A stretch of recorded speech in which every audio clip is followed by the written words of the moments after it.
Alors bonjour à tous, ceci est une petite vidéo de méthode pour essayer de faire des croquis en géographie.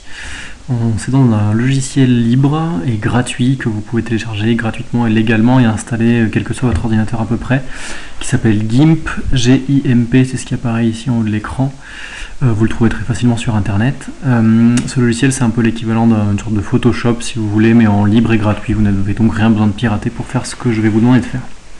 La première chose à faire est donc d'ouvrir le fichier dont vous avez besoin. Donc je vous aurais mis sur le NT le fond de carte que vous aurez utilisé. Donc vous faites fichier, ouvrir, et vous allez chercher le fichier qui s'appelle Occitanie Transport JPG, en JPEG. Donc hop, vous l'ouvrez et ça vous ouvre ce fichier. Donc on reconnaît la forme de la région Occitanie et en rouge on voit les axes de transport que je vous avais mis dans l'exemple. L'idée de ce tutoriel, c'est donc de vous apprendre quelques outils de base pour travailler sur la réalisation d'un croquis en géographie à l'ordinateur.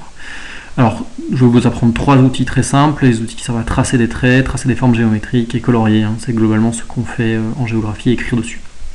Alors, la première chose à faire, tout simplement, c'est je vais vous apprendre, commencer par les éléments de nomenclature. Ce qu'on appelle la nomenclature, c'est-à-dire l'ensemble des noms qui sont écrits.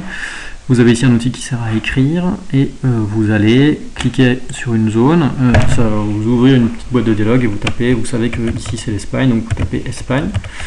Alors là, la couleur qui a été sélectionnée ici, c'est le orange. On voit la couleur dans laquelle c'est écrit, c'est le orange. Donc pour sélectionner la couleur, je vais cliquer ici et moi je vais écrire en noir puisque c'est un nom de pays.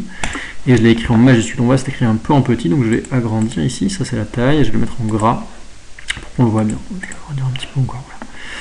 Si je veux, donc voilà, là j'ai écrit Espagne, je sais que là par exemple ici c'est la mer Méditerranée, donc je vais faire la même manipulation, ici, mer Méditerranée, et je vais l'écrire cette fois-ci en bleu, puisque c'est une mer. D'accord, c'est la seule exception au fait qu'on écrive généralement en noir, et pareil, je vais l'agrandir un petit peu et le mettre en gras pour qu'on le voit bien. Ensuite je désélectionne.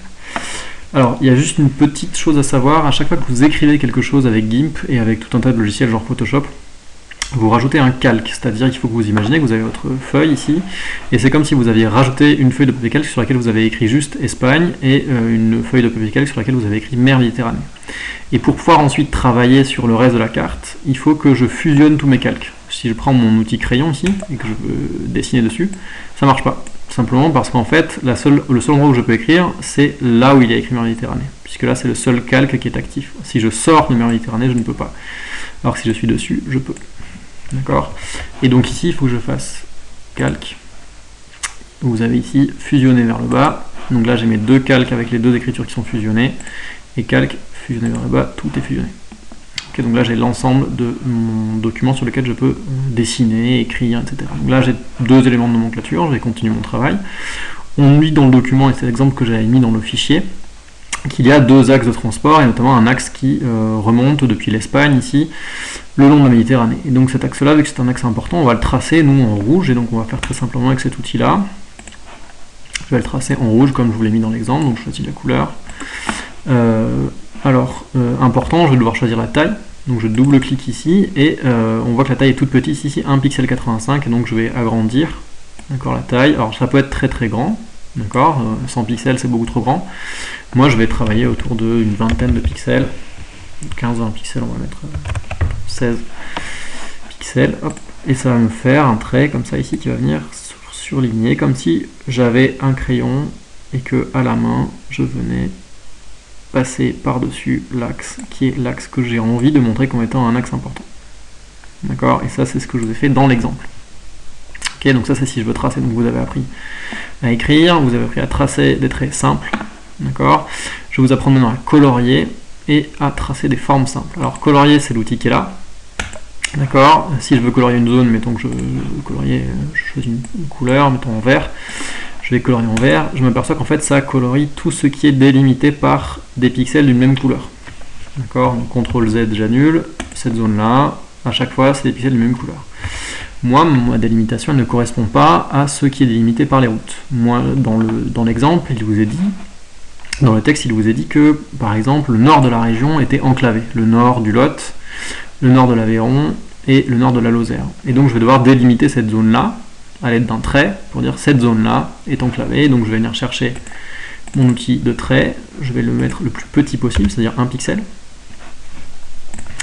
Et je vais tracer mon trait en noir, très simplement, pour venir délimiter la zone que je veux colorier par la suite. Donc je vais chercher ici le nord, donc ici le Lot, l'Aveyron et la Lozère, et je vais venir délimiter cette zone. Donc je vais zoomer un peu, donc vous pouvez zoomer en faisant CTRL plus ou avec la molette de votre souris.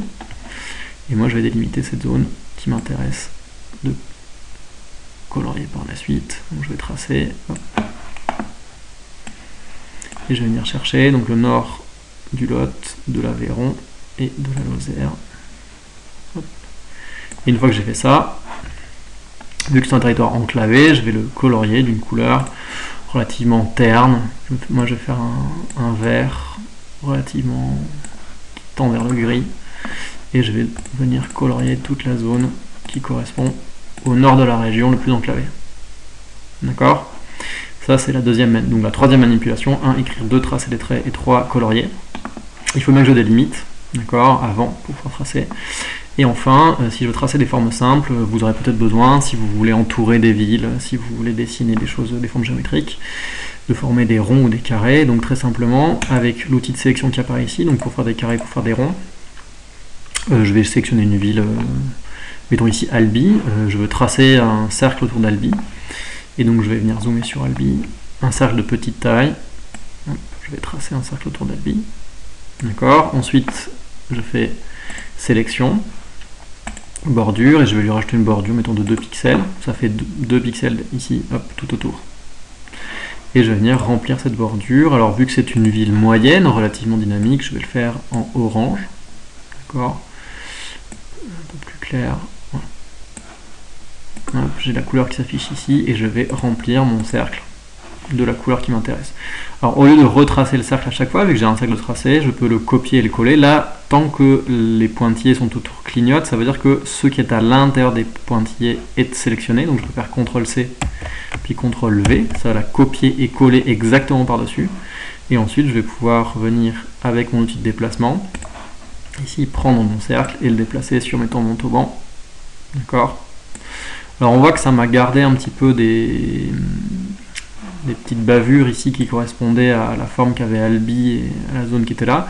Je peux très simplement, si je le veux, corriger ces bavures en venant les recouvrir de la couleur qui m'intéresse, histoire que ce soit un peu mieux fait, très simplement, et ici aussi, voilà, histoire que ce soit un peu plus propre. Et ainsi de suite, et là je peux même, une fois qu'il est un peu plus propre, de nouveau, vu que ça c'est la sélection, CTRL-C, je dézoome, CTRL-V, et avec cette partie-là, je vais venir, oups, et avec ça, je vais venir le déplacer de nouveau, et le mettre ici, mettons, c'est la troisième ville, et ainsi de suite, à Cahors, à Tarbes qui est ici, voilà, à Foix, etc., etc. Voilà, donc là vous avez les éléments de base pour tracer l'ensemble des éléments dont vous avez besoin sur le croquis. Je vous invite, vous trouverez très facilement plein de tutos pour travailler sur GIMP si vous voulez un petit peu plus loin. S'il y a des soucis, n'hésitez pas à me solliciter. Néanmoins, je vous invite vraiment à le faire à la main, d'accord. Le temps de prendre en main l'outil, ça risque de vous prendre plus de temps que la réalisation du travail en lui-même. Je vous souhaite à tous une bonne journée.